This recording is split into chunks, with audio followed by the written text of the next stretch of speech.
امتا وسطا لتکونوا شہداء علی الناس، ہم نے تمہیں امت وسط بنایا، امت معتدل بنایا، تم میں افراط نہیں، تم میں تفریط نہیں، تم میں زیادتی نہیں، تم میں کمی نہیں، تم اعتدال کے ساتھ چلنے والے ہیں۔ اس لیے آپ وہ امت معتدل ہیں۔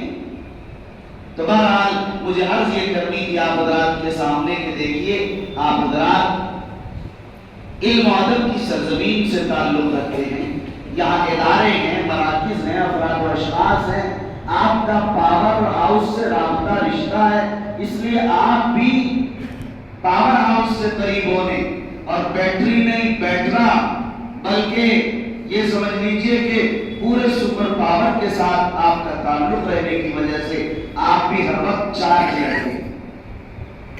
رہتے ہیں۔ اب یہ حافظ ممتاز صاحب جو آپ سب کے چارجر ہیں، جو چارج کرتے رہتے ہیں، ان کے لیے بھی آپ حضرات دعا کیجئے کہ اللہ تعالیٰ انہیں صحت و سلامتی نصیب فرمائے اور اس طرح کے پروگرام بھی منعقد کرتے ہیں۔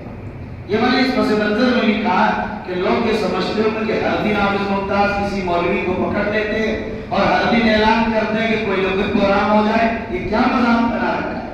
یاد رکھیے یہ وہ مذاق ہے جو آپ کو جنت لے جا رہا ہے اور جہنم سے دور کر رہا ہے۔ یہ وہ مذاق ہے جو آپ کو شریعت سے قریب کر رہا ہے، جو آپ کو مزاج شریعت سمجھا رہا ہے، جو قرآن کی اس آیت وَذَكِّرْ فَإِنَّ الذِّكْرَىٰ تَنفَعُ الْمُؤْمِنِينَ سے قریب کر رہا ہے۔ نصیحت کرتے رہے، دل تو زنالود ہوتا رہتا ہے، اس سے کچھ صفائی آتی رہتی ہے، بیٹری چارج ہوتا رہتا ہے، جو میں نے کہا یہ ہوگا۔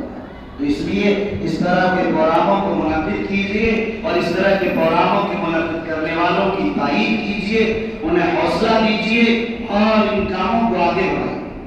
دوسری بات جو مجھے عرض کرنی ہے وہ یہ کہ میں نے دیکھا کہ خواتین کا ایک جمع غفیر ایک بڑی تعداد میں شامل ہے۔